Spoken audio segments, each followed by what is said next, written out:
नमस्कार, मैं दिव्यांशु डोसी स्वागत करती हूँ आप सभी का एज़ ब्यूटी हिंदी में और आज के हमारे इस खास कार्यक्रम में जिसका नाम है खबर एक पर एक।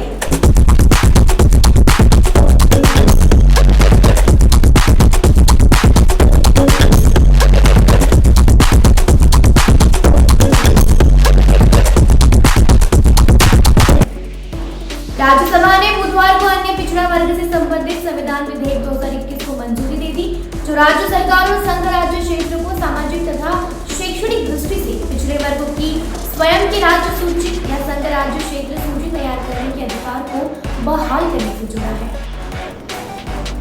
राज्यसभा में कोई भी वोट विधेयक के विरोध में नहीं पड़ा। इससे पहले मंगलवार को लोकसभा में इस विधेयक को मंजूरी दे दी गई थी। लोकसभा में भी इसके विपक्ष में कोई मत नहीं पड़ा था। विधेयक के उद्देश्य एवं कारणों में कहा गया है कि यह विधेयक यह स्पष्ट करने के लिए है कि यह राज्य सरकार और संघ राज्य क्षेत्र को सामाजिक और शैक्षणिक दृष्टि से पिछड़े वर्गों की स्वयं की राज्य सूची या संघ राज्य क्षेत्र सूची तैयार करने और उसे बनाए रखने को सशक्त बनाता है। इसमें कहा गया है कि देश की संघीय संरचना को बनाए रखने के दृष्टिकोण से संविधान के अनुच्छेद 342 क का संशोधन करने और अनुच्छेद 338 ख एवं अनुच्छेद 366 में संशोधन करने की आवश्यकता है। यह विधेयक उपरोक्त उद्देश्यों को प्राप्त करने के लिए है। गौरतलब है कि उच्चतम न्यायालय ने 5 मई से बहुमत आधारित फैसले की समीक्षा करने की केंद्र की याचिका को खारिज कर दिया था, जिसमें यह कहा गया है कि 102वां संविधान संशोधन नौकरियों एवं दाखिले में सामाजिक एवं शैक्षणिक रूप से पिछड़े को आरक्षण देने के राज्य के अधिकार को ले लेता है। वर्ष 2018 के 102वें संविधान संशोधन अधिनियम में अनुच्छेद 338 जोड़ा गया था, जो राष्ट्रीय पिछड़ा वर्ग आयोग के ढांचे, कर्तव्यों और शक्तियों से संबंधित है, जबकि 342 से किसी विशिष्ट जाति को ओबीसी अधिसूचित करने और सूची में बदलाव करने के संसद के अधिकारों से संबंधित है। 5 मई को उच्चतम न्यायालय में न्यायमूर्ति अशोक भूषण के नेतृत्व वाली 5 न्यायाधीशों की संवैधानिक पीठ ने सर्वसम्मति से महाराष्ट्र में मराठा कोटा प्रदान करने संबंधित कानून को निरस्त कर दिया था। विधेयक के उद्देश्य एवं कारणों में कहा गया है कि संविधान 102वें अधिनियम 2018 को पारित करते समय विधायी आशय यह था कि यह सामाजिक और शैक्षणिक दृष्टि से पिछड़े वर्गों में केंद्रीय सूची से संबंधित है। यह इस तथ्य को मानता है कि 1993 में सामाजिक एवं शैक्षणिक दृष्टि से पिछड़े वर्गों की स्वयं की केंद्रीय सूची को घोषणा से भी पूर्व कई राज्यों एवं केंद्र शासित प्रदेशों की अन्य पिछड़े वर्गों की अपनी राज्य सूची संघ राज्य क्षेत्र सूची है। भारतीय अंतरिक्ष अनुसंधान संगठन के गुरुवार को पृथ्वी की निगरानी करने वाले उपग्रह EOS-03 को श्रीहरिकोटा के सतीश धवन अंतरिक्ष केंद्र से सफलतापूर्वक लॉन्च किया, लेकिन लॉन्चिंग के बाद तकनीकी समस्या आ गई, जिसके चलते EOS-03 मिशन पूरा नहीं हो सका, जिसमें सैटेलाइट ने 2 चरण सफलतापूर्वक पूरे किए, लेकिन 18 मिनट के बाद क्रायोजेनिक इंजन में तकनीकी गड़बड़ी आ गई। इसरो के चेयरमैन के सिवन ने जानकारी देते हुए बताया कि क्रायोजेनिक स्टेज में आई तकनीकी विसंगति के कारण GSLV F10 EOS मिशन पूरा नहीं हो सका। इसरो ने सुबह 5:43 पर EOS-03 की सफलतापूर्वक लॉन्चिंग की और सारे स्टेज अपने तय समय से अलग होते चले गए, लेकिन आखिरी स्टेज में EOS-3 के अलग होने से पहले क्रायोजेनिक इंजन में कुछ खराबी आ गई, जिसके बाद इसरो को आंकड़े मिलने बंद हो गए। जांच के बाद मिशन कंट्रोल सेंटर में बैठे इसरो चीफ डॉक्टर के सिवन को इसकी जानकारी दी गई। इसके बाद उन्होंने घोषणा करते हुए बताया कि EOS-3 मिशन आंशिक रूप से फेल हो गया है। अर्थ ऑब्जर्वेशन सैटेलाइट की सफल लॉन्चिंग के बाद यह प्राकृतिक आपदा की निगरानी में मदद करता। इसकी मुख्य विशेषता यह है कि यह चिन्हित किए गए किसी बड़े क्षेत्र की वास्तविक समय की छवियां लगातार अंतराल पर भेजता रहता। इसके अलावा यह प्राकृतिक आपदाओं के साथ साथ किसी भी तरह की अल्पकालीन घटनाओं की त्वरित निगरानी में मदद करता। यह उपग्रह कृषि, वानिकी, जल निकायों के साथ साथ आपदा चेतावनी, चक्रवात निगरानी, बादल फटने या आंधी तूफान की निगरानी सहित विभिन्न क्षेत्रों में प्रयोग लाने के लिए महत्वपूर्ण जानकारी देने का काम भी करता। तालिबानी लड़ाके अफगानिस्तान की राजधानी पर 90 दिनों में कब्जा कर सकते हैं।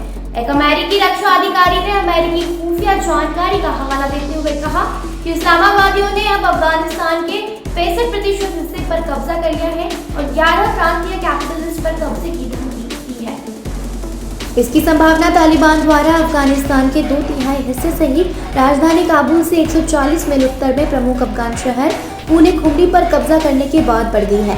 एक अमेरिकी रक्षा अधिकारी ने अमेरिकी खुफिया जानकारी का हवाला देते हुए कहा कि इस्लामवादियों ने अब अफगानिस्तान के 65% हिस्से पर कब्जा कर लिया है और 11 प्रांतीय कैपिटल्स पर कब्जे की धमकी दी है।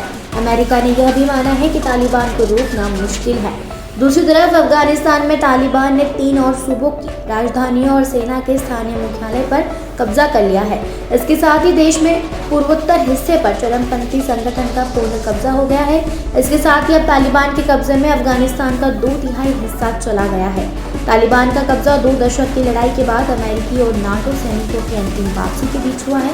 पूर्वोत्तर में बदख्शान और बगलान सूबे की राजधानी से लेकर पश्चिम में फराह प्रांत तक तालिबान के कब्जे में चला गया है, जिससे देश की संघीय सरकार पर अपनी स्थिति मजबूत करने का दबाव बढ़ गया है, क्योंकि कुंदुज प्रांत का अहम ठिकाना भी इसके हाथ से निकल गया है। अफगान राष्ट्रपति अशरफ गनी तालिबान के कब्जे वाले इलाके से घिरे बाल्ख सूबा गए थे ताकि तालिबान को पीछे धकेलने के लिए स्थानीय सरदारों से मदद मांगी जा सके। तालिबान की बढ़त से फिलहाल काबुल पर सीधे तौर पर खतरा नहीं है, लेकिन इसकी गति से सवाल पैदा हो रहे हैं कि अफगान सरकार कब तक अपने दूर दराज के इलाकों पर नियंत्रण रख सकेगी। कई मोर्चों पर सरकार के विशेष कार्यवाही बलों के साथ लड़ाई चल रही है, जबकि नियमित सैनिकों के लड़ाई के मैदान से भागने की खबरें भी आ रही हैं। हिंसा की वजह से हजारों की संख्या में लोग शरण के लिए राजधानी पहुंच रहे हैं। इस महीने के अंत तक अपने सैनिकों की वापसी पूरा करने वाला अमेरिका कुछ हवाई हमले कर रहा है, लेकिन खुद को जमीनी लड़ाई में शामिल करने से बच रहा है। अफगान सरकार और सेना ने इस हार पर टिप्पणी नहीं की है।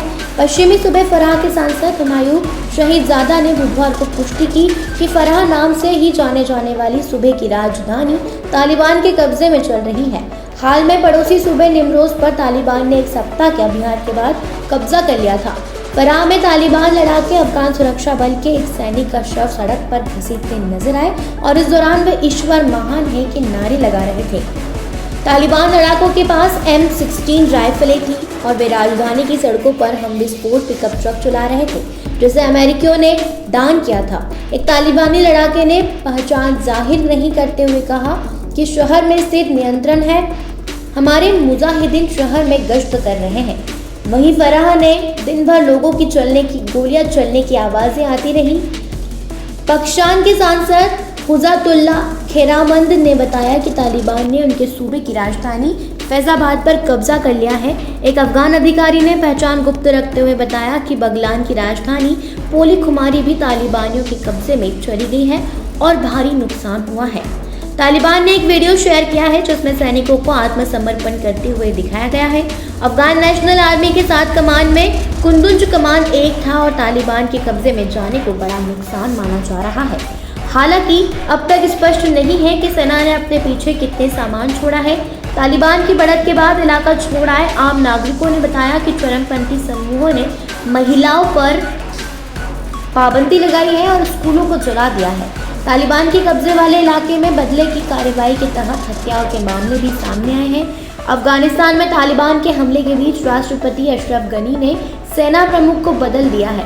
देश के एक अधिकारी ने यह जानकारी दी है कि स्थानीय मीडिया रिपोर्टों में भी यह बात कही गई है। रक्षा मंत्रालय के एक अधिकारी ने कहा कि जनरल हिब्बुल्लाह अली जई ने जनरल वई अहमद जई की जगह अफगान सेना प्रमुख के रूप में पदभार ग्रहण किया है। देश दुनिया की ऐसी खबरों को जानने के लिए देखते रहें SWB हिंदी। चैनल को सब्सक्राइब जरूर करें, वीडियो को लाइक जरूर करें, कमेंट करें, शेयर करें। ये वीडियो देखने के लिए आप सभी का धन्यवाद।